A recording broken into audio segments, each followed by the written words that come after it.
Mm. Okay. Okay. Cool. Because the next one we're going into Father Time. Oh, Father Time. As soon as I heard it, I ran it back. Because first of all, Sample, where have you been? My yeah, he dude. did. Sanford, Sanford I'm turned that like, out. We I love ain't heard Sampa. Sampa. Oh yeah, I love Sampa. I ain't heard Sampa since was he on one of them late leaked Drake records or nah? No, I think it was his last album. Was the last time I heard Sampa. I really think it is, and that's like Yeah, I think 18, you might be 17. right. Yeah, I was gonna That's say, what is that? crazy. 2017, 2018, somewhere in there. Yeah, yeah. Dude had a whole movie to go with it and everything. It was beautiful. He was talking about his family and all that. It was beautiful.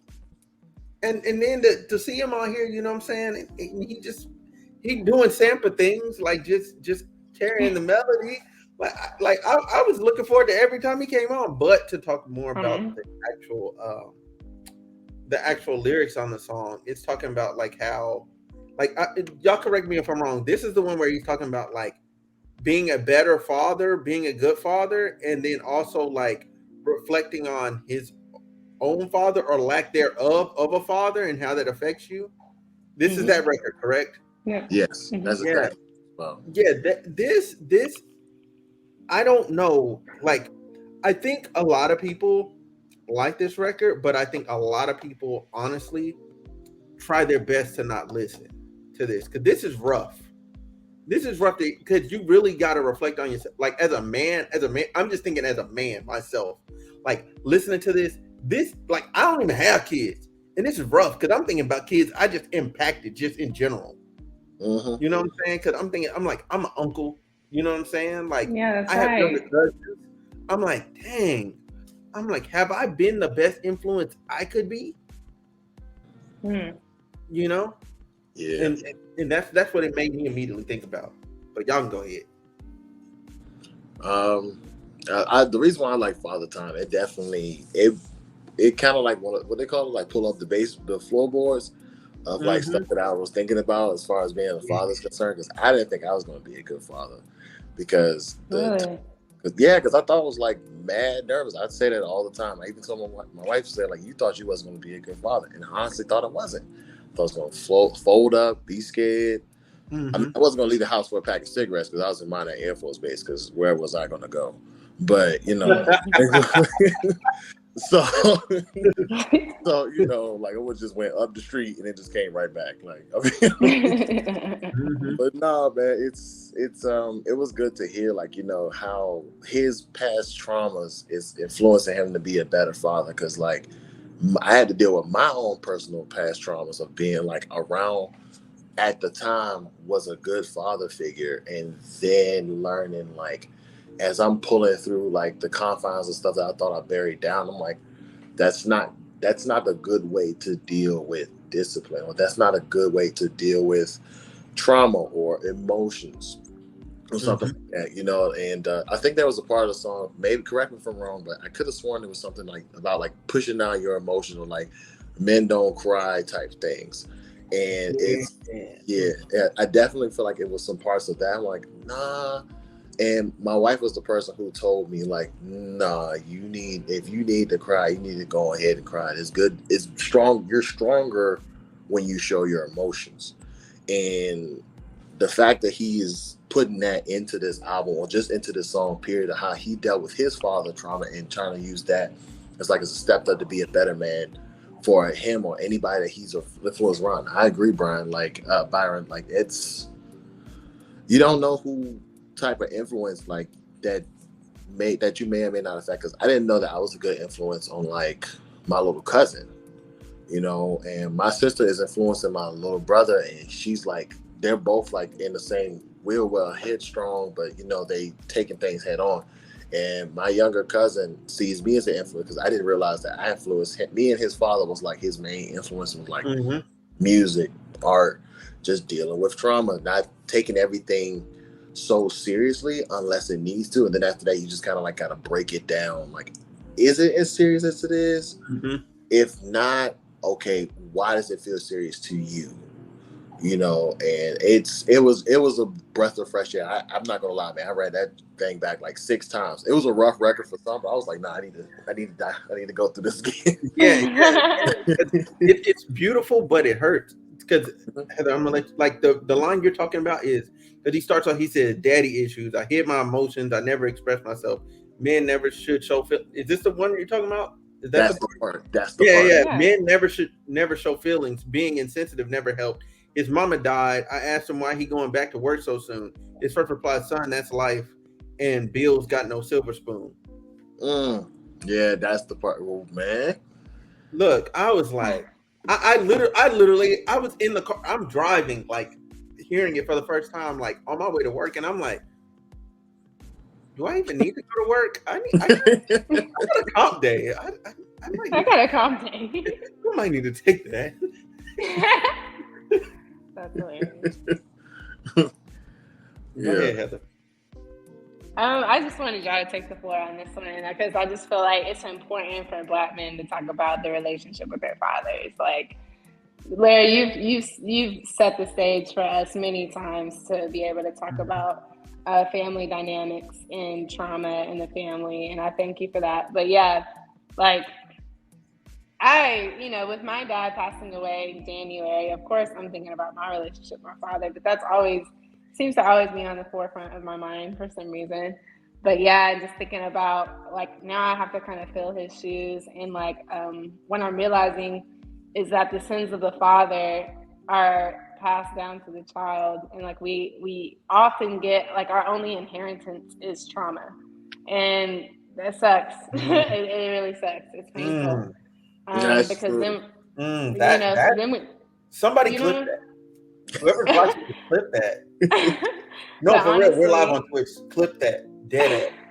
Mhm. but yeah, like I just felt like now I feel like I'm kind of having to like I've inherited that, and then the actual debts of my father, and having to like um fix what he messed up, and I'm grateful for everything that I learned from my dad. Of course, he is my biggest influence, but I think it is important. I like this song a lot just because we definitely Black men do need to reflect on how they impact the youth, whether you have children or not.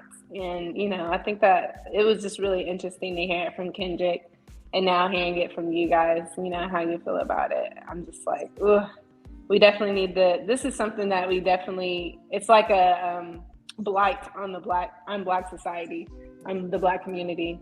And it's something that we still got to fix. It's something we still struggle with. So. Man, because this one like the next one hold on oh this one made me have to this one made me have to run it back. It was like daddy issues kept me competitive. That's a fact. I don't give a f what the narrative. I am that M word. When Kanye got back with Drake, I was slightly confused. I guess I'm not as mature as I think. I got some healing to do.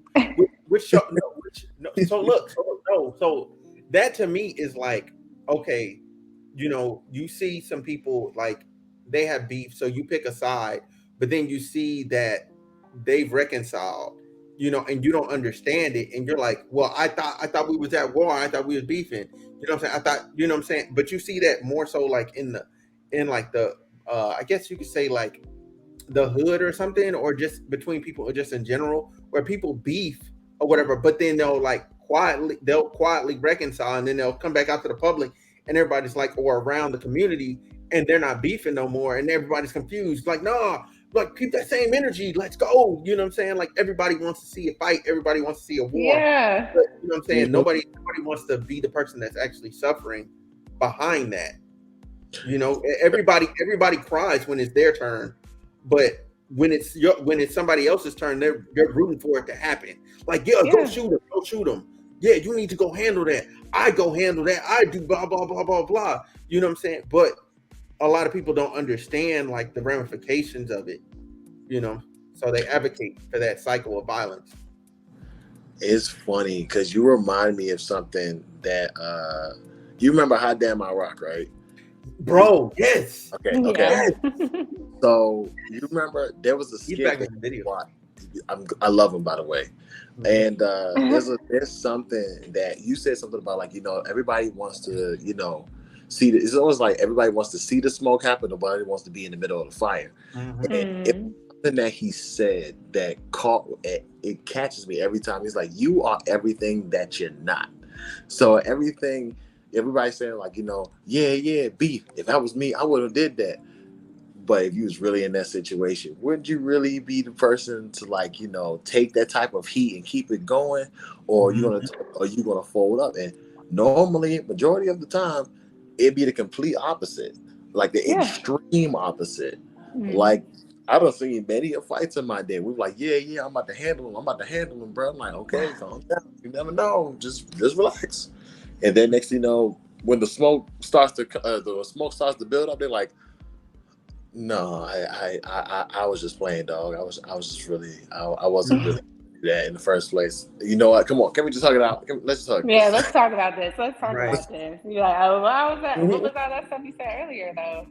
Right. Mhm. Right. Right, exactly. And then the other bar is that daddy issues. F everybody, go get your money. Wait, yeah, go get your money, son. Protect yourself, trust nobody, on your only on your mama and them. Only don't trust nobody, only trust your mama and them. This made relationships seem cloudy, never attached to none.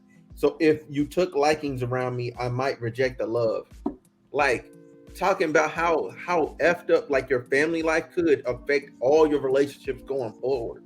Like, as soon as I seen it, I was like, bruh. Hmm.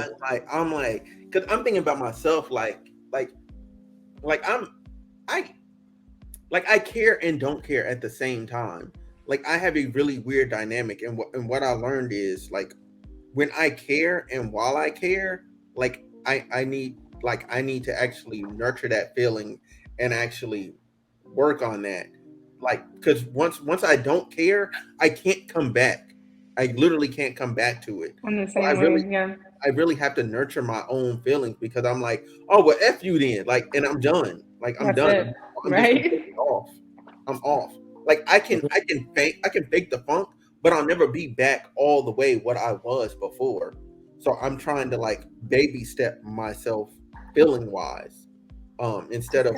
instead of engaging, like, how do like engaging just whole like engaging too much and then disengaging, like, right after that, like, oh, okay, well, I did my part, like, it's on you now. And you know what I'm saying, but that's not how it works. Like, Right. then you still have to continually meet that person where they are, and, like, and work together to build that thing. um that's my toxic trait. Well, that's an excellent point. A lot of people struggle with that. And it's so funny. Like, I'm so glad you brought that bar up, because I can tell you, like, there's probably like 80% of Black households have heard that same thing. Like, oh, only trust your mama and them. Like, fear of making new relationships with people, whether they're platonic or not. A lot of people just, there's a general distrust in general already. There's people say, oh, no new friends. Or they just like, no, I only talk to this circle. I don't really, outside of that, I don't F with those other people. Like, we hear that a lot. We hear that a lot. And that's why I'm Yeah. like, okay, finally bringing some light. Like, we only do that because our family told us to do that. And we Mhm. live by that. Some people don't. Some people were Yeah. like, oh, you're crazy. And then they reap the benefits of going outside of the family thought process. But yeah, that's a good point. And I think that's super healthy, Byron, that you are acknowledging that in yourself and working on it intentionally.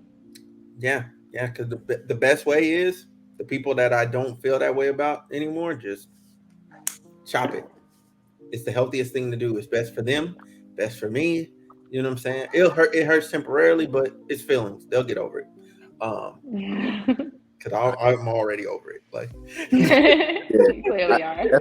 And because, like, my big You thing clearly are. back in the day, like before when I got into my relationship and stuff, and just period, I used to have an ego, bro, like a huge ego, and I learned that from my family dealings, or like my inner sanctum, like family dealing dwellings, like basically, like what was that Wayne line? Iron the shit, like iron the shit and the toilet.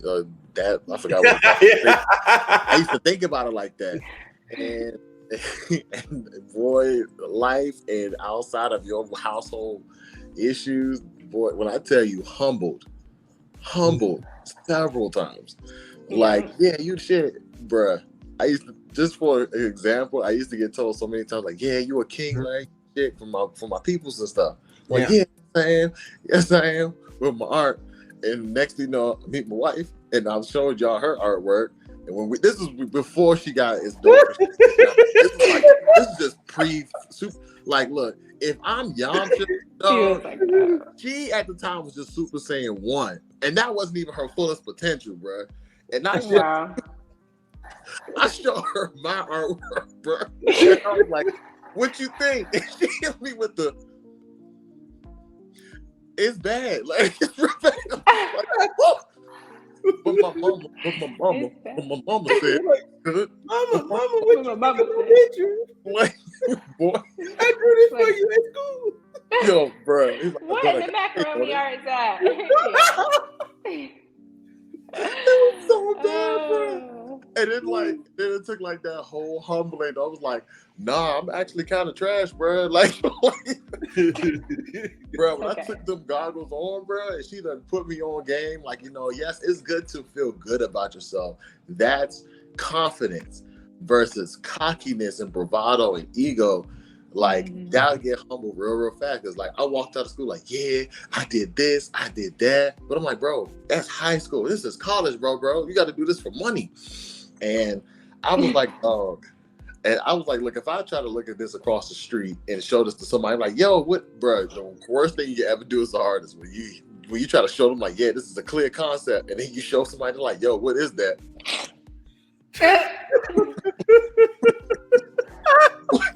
It was nothing. It was scrap paper. I was doing a math assignment, but it had something on it. It was math. That's hilarious.